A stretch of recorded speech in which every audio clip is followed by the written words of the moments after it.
Hi കൂട്ടുകാരെ, എല്ലാവരും സുഖമായിരിക്കാമെന്ന് വിചാരിക്കുന്നു. ഇന്ന് ഞാനൊരു പഴം വെച്ചിട്ടുള്ള റെസിപ്പിയാണ് കേട്ടോ ചെയ്യണത്. നമ്മുടെ മക്കളൊക്കെ സ്കൂൾ വിട്ട് വരുമ്പോൾ കൊടുക്കാൻ പറ്റുന്ന ഒരു നല്ല റെസിപ്പിയാണ് ചെയ്യണത്. ഇതാണ്ടോ, ഇത് തൊട്ടാൽ അങ്ങനെ ഞെങ്ങിപ്പോണ ഒരു പഴമാണ് ഞാൻ എടുത്തിരിക്കുന്നത്. അത് ഞാൻ 2 പീസായിട്ട് കട്ട് ചെയ്തിട്ട് പുഴുങ്ങാനായിട്ട് വെച്ച് കൊടുക്കുന്നുണ്ട് കേട്ടോ. ഇനി നമുക്കിത് പുഴുങ്ങിയെടുക്കാം. ഇപ്പം നമ്മുടെ പഴം ഇവിടെ പുഴുങ്ങി റെഡിയായി വന്നിട്ടുണ്ട്. ഇനി ഇതൊന്ന് തണുക്കാൻ വെച്ചതിന് ശേഷം വേണ്ട ഇതിൻ്റെ തോല് പൊളിക്കാൻ. ഞാനിത് തണുക്കുമ്പോഴേക്കും ഇതിൻ്റെ തോലൊക്കെ ഒന്ന് പൊളിച്ചെടുത്തു. നല്ല ചൂടാണ് ഇതിൻ്റെ തോല് പൊളിച്ച് മാറ്റുമ്പോൾ. അപ്പോൾ എല്ലാവരും ശ്രദ്ധിക്കുക, പഴം നന്നായിട്ട് തണുത്തിട്ട് തന്നെ തോല് പൊളിക്കാനായിട്ട് ശ്രദ്ധിക്കുക കേട്ടോ. ഇപ്പം നമ്മുടെ പഴത്തിൻ്റെ തോലെല്ലാം പൊളിച്ചിട്ടുണ്ട്. ഇനി നമുക്കിത് 2 പീസായിട്ട് കട്ട് ചെയ്തെടുക്കണം. കൈ കൊണ്ട് തന്നെ ചെയ്യാവുന്നതേ ഉള്ളൂ, പക്ഷേ ഇത് ചൂടായ കാരണമാണ് ഞാൻ കത്തി ഉപയോഗിക്കുന്നത് കേട്ടോ.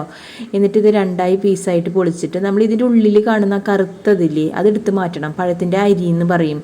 അതെടുത്ത് മാറ്റിയ ശേഷം വേണം നമുക്കിത് റെഡിയാക്കി എടുക്കാൻ കേട്ടോ. ഇപ്പോൾ നമ്മുടെ പഴത്തിൻ്റെ ഉള്ളിലത്തെ അരിയെല്ലാം ഞാൻ എടുത്ത് മാറ്റിയിട്ടുണ്ട്. ഇനി നമുക്കിത് നന്നായിട്ട് ഉടച്ചെടുക്കണം കേട്ടോ. ഞാനിത് കൈ വെച്ചിട്ട് തന്നെയാണ് ഉടച്ചെടുക്കുന്നത്. സ്പൂണ് വെച്ചിട്ട് ഉടച്ചെടുത്താലൊന്നും അത് കറക്റ്റ് നല്ല മയത്തിൽ കിട്ടില്ല കേട്ടോ.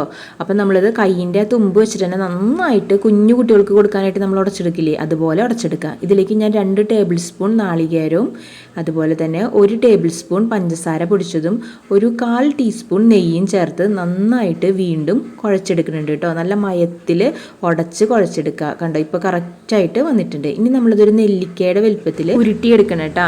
നല്ല ഉള്ളം കയ്യിൽ വെച്ചിട്ട് നല്ല റൗണ്ടിൽ നമുക്കത് ഉരുട്ടിയെടുത്തിട്ട് ആ ഉള്ളം കയ്യിൽ വെച്ചിട്ട് തന്നെ അതൊന്ന് ജസ്റ്റ് പ്രസ് ചെയ്താൽ മതി. അപ്പോൾ ഒന്ന് പരന്ന് വരും കേട്ടോ. എന്നിട്ട് അതിൻ്റെ സൈഡെല്ലാം നമ്മൾ കൈ വെച്ചിട്ട് തന്നെ ഒന്ന് ഷേപ്പ് ചെയ്ത് കൊടുക്കുക. നമുക്ക് ഇഷ്ടമുള്ള ഷേപ്പിൽ കൊടുക്കാം, പക്ഷേ ഞാൻ ഈ ഷേപ്പിലാണ് കേട്ടോ ഉണ്ടാക്കിയിരിക്കുന്നത്. കണ്ടോ, ഇതുപോലെ ഇങ്ങനെയെല്ലാം നമുക്ക് ഇതുപോലെ പരത്തി ഇതേ ഷേപ്പിലേക്ക് നമുക്ക് മാറ്റാം കേട്ടോ. കണ്ടോ, എല്ലാം ഞാനിവിടെ ഇതേ ഷേപ്പിലേക്ക് ആക്കി വെച്ചിട്ടുണ്ട്.